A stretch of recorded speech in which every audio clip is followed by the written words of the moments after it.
Hey everyone, Danny Jose here, DIY guy with another do-it-yourself video, and this time I'm getting rehab for my shoulders.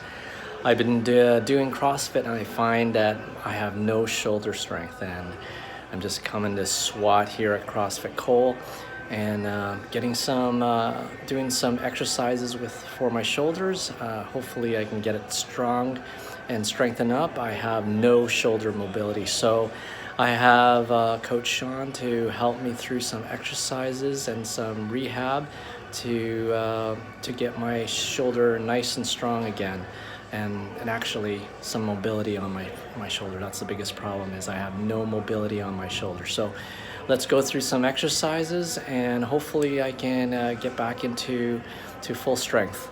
Our knee bent on the leg or the arm that we're going to go straight up. We're going to keep our palm pointed up to the ceiling the whole time, and this one's going to be out 90 degrees. All I want you to do from here is we're going to lean into that forearm and press up, and then we're going to come right back down. All right. So we're just working on that first portion of a Turkish get-up. Coming elbow up. All right. And coming right back down with control. Okay. It is always set back and underneath me.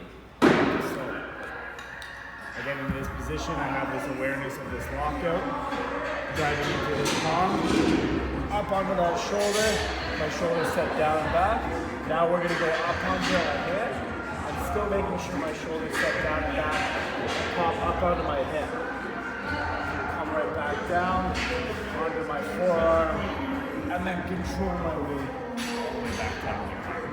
Okay? Take the foam roller as our low back support, and the ball is going to be in our mid back, so between our shoulder blades and our thoracic spine. We're going to get our feet into a good squat position, and we're going to hold our arms over our shoulders. What we're going to do is keep our neck neutral. If you need to, hold on to your neck, and we're going to go back, curling over that ball only as far as I can go, that I don't lose midline, right? So that's why we have this awareness of the roller, pressing into my belly button down into the roller, back, curling over, finding that extension through my thoracic spine, and then I'm gonna come all the way back down. Curl myself back, find that extension, hold, and come all the way back.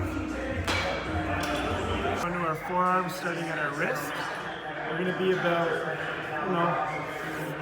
3 feet from the wall. Yeah. So we're creating kind of like a 45-degree angle with yourself. You can either start wide, or we're going to start narrow today. So here, I'm going to bring myself all the way through, pressing my head through, hold, and bring that all the way back. And go all the way up, press my chest through, hold, come all the way back. Front rack position. Yeah. So this kettlebell is going to make sure that it's resting on my shoulder, and it's just keeping my shoulders nice and square. We're going to take that dumbbell right onto our shoulder.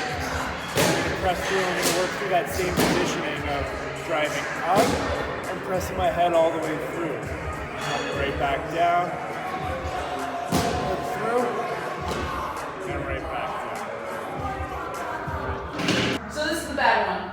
So not enough thoracic extension, so you've got like a kyphotic thoracic spine, and then you're trying to pair that with an overhead squat. You'll get more of that like tilting or leaning forward of your torso. Whereas if you get appropriate amount of extension through your T-spine, and your shoulders have really good range of motion from there, then you'll get that more upright position. Right? And then the weight centered above your head, and you can actually lift. So the difference between flexibility and mobility is that flexibility is more to do with the muscle passively gaining range of motion. Okay. So let's say, for example, for my shoulder, this is the range of motion that I can get passively. With my arm not working, it's just relaxed. Now, can I get that actively? Meaning, is the mobility in my shoulder good enough for me to actively use my muscles to get to that range? So I'll show you the example. Can my shoulder do this and then get to this range by itself? So my muscles are working to get that range now. as opposed to me just laying my shoulder here and stretching. So in order to get mobility, you need to train the shoulder how to work independently. And how you do that is you have to create stiffness within the body and isolate the shoulder.